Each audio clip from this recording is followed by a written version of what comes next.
Welcome to Man That's Cooking. In this video, we're going to show you how to make oven roasted turkey breast. Oh yeah, this is perfect for your pandemically reduced Thanksgiving. Now this is an optional step, but we're making a brine, and that's going to make the turkey breast super juicy. So you want to combine a gallon of water with lemon, garlic, thyme, salt and pepper, and bring it to a boil. After it boils a few minutes, cool it down with an ice pack or transfer it into a container and place the brine in a refrigerator. And once the brine cools down, you want to add the turkey breast. Then go ahead and seal the container and place it in your refrigerator for at least 12 hours. Alright, so the next day, we're going to take the turkey breast out of the container and wash it down. You want to get all that brine, all that salt off of there. And now the next thing, let's talk about skin care. Now some of you carnivores eat skin, some of you don't. But if you're a skin eater, then you know it's all about the crispiness of the skin. And the one way to get skin crispy on poultry is to dry it. And while you can use conventional means, but hey, this is 2020, so grab a hair dryer and blow dry your turkey skin dry. So what you want to do is blow dry this for about 10 to 15 minutes. You want to use your hands to check the surface temperature and wetness. And don't worry about overheating this. You just pulled it out of the refrigerator. It's really cold. And if you don't want to use this technique because you don't have a hair dryer or you don't have hair, you can also use a fan. Or you can salt the skin with kosher salt and let it sit in a refrigerator for 24 hours.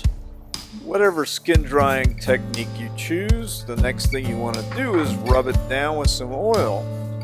You can use vegetable oil or canola oil, and that's going to help the seasonings stick to the skin. So we're going to start out with some powdered sage, then we're going to use some kosher salt, and finally we're going to sprinkle on some black pepper. And of course, feel free to use whatever seasonings you like on turkey. Now with that said, you want to apply the same seasonings to the inner cavity of the turkey breast. And when it's seasoned up, go ahead and transfer the turkey to a roasting pan, and you want to use a rack. And what the rack is going to do is allow the air to circulate around the turkey breast and make it cook nice and evenly. Oh yeah, this is going to be good. Alright, here's an optional step, another one. What man's doing here is he's cutting out the wishbone out of this turkey breast. Oh my god, why? Well, it's 2020. What do you need a wishbone for? Nothing's coming true.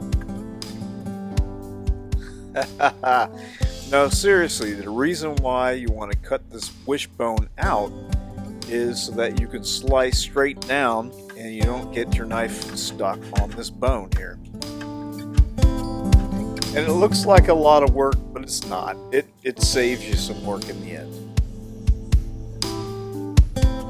Alright, once you get the turkey breast dressed up and pretty, what you want to do is put it into an oven that's preheated to 425 degrees Fahrenheit. And you're going to roast it for 20 minutes. That's going to make the skin nice and crisp. Then drop it down to 325 and roast it for roughly 75 minutes. That's if you have a 7 to 8 pounder. Now it's one thing to cook by time, but ultimately you want to cook by temperature. And your target temp is 165. You can go slightly under, slightly over. But don't just take a reading in one spot, you want to try different spots. Look at that, 157. No, that's not ready. So just let the turkey cook for another 15 minutes and take another temperature reading. Woo! Slight overshoot there, man, that's cooking.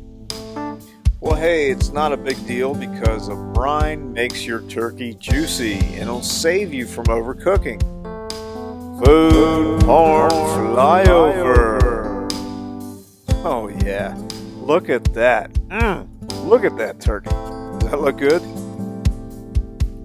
Look at that golden brown roasted skin because you dried it with a hair dryer and rubbed it down with oil. And then you delicately seasoned it with salt and pepper and herbs. This is you. This is your Thanksgiving. Oh yeah. And you know what turkey needs? It needs gravy. And gravy can be made from the fond at the bottom of the roasting pan. Now, sorry to let you down, we're not going to show you how to make gravy in this video. But you're sure to find plenty of videos on how to make gravy out of fond. Oh yeah, tasty stuff right there. Alright, the turkey's rested for a few minutes and we're going to slice in. Let's see what we got. Oh yeah, that's super juicy. Look at that, that's the outer slice. Let's go ahead and slice in deeper and see what we've got. Alright, let's take a look at this. This is the brine in action right here. Look at how juicy that turkey breast is. Man here even overcooked the turkey and it came out juicy. Now you might have noticed the potatoes off to the right there. Those are 3 russet potatoes about equal size. And those were put into the oven right when the temperature was dropped to 325. All you need to do is let them bake until the turkey is done. Or until the potatoes are done. You decide. But hey, thanks for watching this video. Please try out this recipe. And if you do, let us know in the comments section what you think about it. Please click like if you like this video, or click hate if you're a hater. Subscribe. Follow us on Facebook, Twitter, Instagram.